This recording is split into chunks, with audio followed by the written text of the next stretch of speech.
এরপর প্রশ্ন হলো 2020 সালে আমি এক নারীর সাথে হারাম রিলেশনে ছিলাম। আমি বারবার তওবা করেও ওই নারীর সাথে শারীরিক সম্পর্কে লিপ্ত ছিলাম। আমার মনের নারীলিপ্সু ভাব আমি দমাতে পারিনি। প্রতিবার আমি তওবা করেও আবার জেনায় লিপ্ত হয়েছি। এভাবে 8 মাস অতিক্রান্ত হয়েছে। ওই 8 মাসের নামাজ কি আমার আবার আদায় করতে হবে? প্রিয় দর্শক, নামাজ আপনাকে আবার আদায় করতে হবে না। নামাজ যদি সঠিকভাবে আদায় করে থাকেন সেটি আশা করা যায় দায়মুক্ত আপনাকে করবে, অর্থাৎ নামাজের মাধ্যমে নামাজ পড়ার যে দায় সেটা থেকে আপনি মুক্ত হবেন।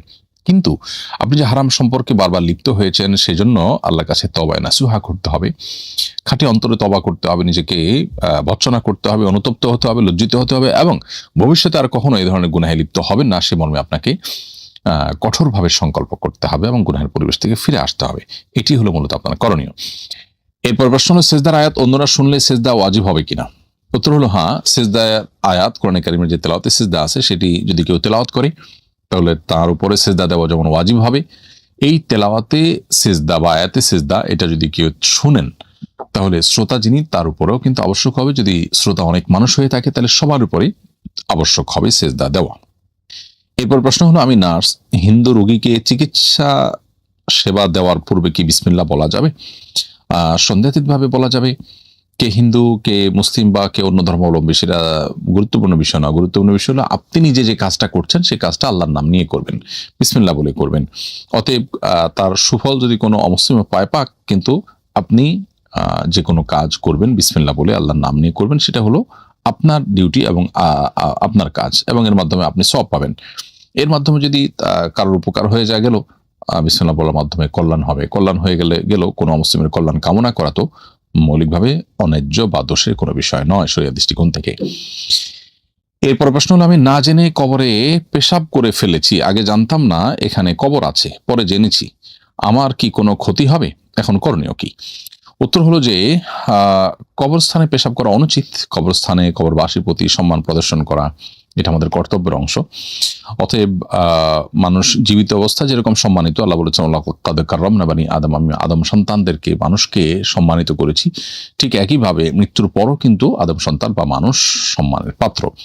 সেজন্য মৃত ব্যক্তির সাথে কোনো প্রকার অমানবিক কার্যক্রম বা আপনার অসম্মানজনক কার্যক্রম করা শরীয়ত দৃষ্টিকোণ থেকে সুস্পষ্টভাবে নিষিদ্ধ। অতএব মৃত্যুর পর যদি কেউ কবরস্থ হয়, দাফন করা হয়ে থাকে, তার কবরের উপর পেশাব করা অন্যায় কাজ। হ্যাঁ, আপনি না জেনে করেছেন সেজন্য আশা করা যায় আল্লাহ তাআলার কাছে আপনার এর জন্য কোনো দায় থাকবে না এবং এর জন্য আলাদা কোনো ক্ষতিও আপনার হবে না। তবে আপনার পরবর্তী সময়ের জন্য সাবধান এবং সতর্ক থাকতে হবে, সচেতন হতে হবে এবং যেটি করেছেন সেজন্য তওবা করবেন। এরপরে প্রশ্ন হলো পাত্রপাত্রীর পারিবারিকভাবে দেখা ও পছন্দ হওয়ার পরও সামান্য ভুল বোঝাবুঝিতে বিয়ে অগ্রসর না হলে পাত্র আর পাত্রীর মেসেজের মাধ্যমে বিয়েকে অগ্রসর করার চেষ্টা করতে পারবে কি না? পাত্রপাত্রীর পারিবারিকভাবে দেখা দেখির পর যদি বিয়ে ভাঙার উপক্রম হয় বা বিয়ে অগ্রসর না হয় তাহলে সেক্ষেত্রে নিজেরা তারা আলাপ আলোচনা করে যদি বিয়েকে অগ্রসর করার চেষ্টা করতে পারেন সেটা মৌলিকভাবে দোষের কোনো বিষয় নয়। কিন্তু এখানে দেখতে হবে যে তারা এই আলাপচারিতার মাধ্যমে কোনো অন্যায় করছেন কিনা, গুনাহ করছেন কিনা, কোনো নাজায়েজ কথা নিজেদের মধ্যে বলাবলি করছেন কিনা, স্বামী স্ত্রী সুলভ কোনো আলাপের দিকে তারা যাচ্ছেন কিনা, সেই বিষয় থেকে তাদেরকে সাবধান থাকতে হবে, সতর্ক থাকতে হবে। বাকি বিষয়টিকে যেটি ঘটেছে সেটাকে সুরাহায় নিয়ে আসা বা মীমাংসা নিয়ে আসার চেষ্টা করা এটা মৌলিকভাবে দোষের কোনো বিষয় নয়।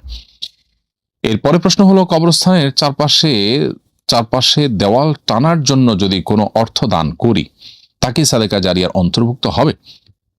উত্তর হলো কবরস্থানের চারপাশে দেয়াল টানার জন্য কোনো টাকা পয়সা দিলে সেটা অবশ্যই সাদেকা জারিয়ার সওয়াব এর ভাগীদার আপনি হবেন তার মাধ্যমে। কারণ কবরস্থানের চারপাশে ওয়াল করা এটা কবরকে হেফাজত করার জন্য, আর কবরকে হেফাজত করার জন্য এতটুকু কাজ বা উদ্যোগ নেওয়া এটা বলতে পারি আমরা এটা কবরের প্রতি যে কর্তব্য সমাজবাসীর, কবরবাসীর প্রতি যে কর্তব্য, কবরস্থানের প্রতি কর্তব্য সেটার অংশ। কারণ কবরস্থানের সংরক্ষণ, কবরবাসীর অসম্মান না হয় সেরকম কোনো উদ্যোগ গ্রহণ করা এটা মৌলিকভাবে সওয়াবের কাজ। বিধায় আপনার এই ওয়াল তোলাও সওয়াবের কাজ হবে এবং এর কারণে আপনি সাদেকা জারিয়া সওয়াব পাবেন ইনশাআল্লাহ তাআলা। এরপরে প্রশ্ন, আমি 2টা পোশাক পরিধান করি, জিন্সের প্যান্ট এবং এর ভেতরে লুঙ্গি বা অন্য কোনো কাপড়। ভেতরে কাপড় নাপাক হয়ে গেলে উপরের পোশাকটাও পরে কি নামাজ পড়া যাবে? উত্তর হলো যে আপনার ভেতরের কাপড় যদি নাপাক হয়ে যায় এবং উপরের কাপড় যদি সেটা লাগার সম্ভাবনা না থাকে, তাহলে সেক্ষেত্রে আপনার উপরে কাপড় পরে নামাজ পড়তে পারেন। ভেতরের কাপড় নাপাক হলে উপরেরটাও নাপাক হয়ে যাবে এমন কোনো বিষয় কিন্তু নেই।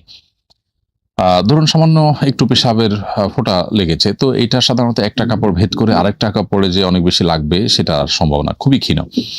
আর যদি অনেক বেশি নাপাক হয়ে থাকে, যেটার ফলে উপরেরটাও হয়তো অনেক বেশি নাপাক হয়ে গেছে, তাহলে সেক্ষেত্রে নাপাক হয়ে যাবে। আর সামান্য হয়তো লেগেছে, সামান্য লেগে থাকতে পারে, সংশয় হচ্ছে, এটার ভিত্তিতে উপরের কাপড়টাকে নাপাক ধরা হবে না।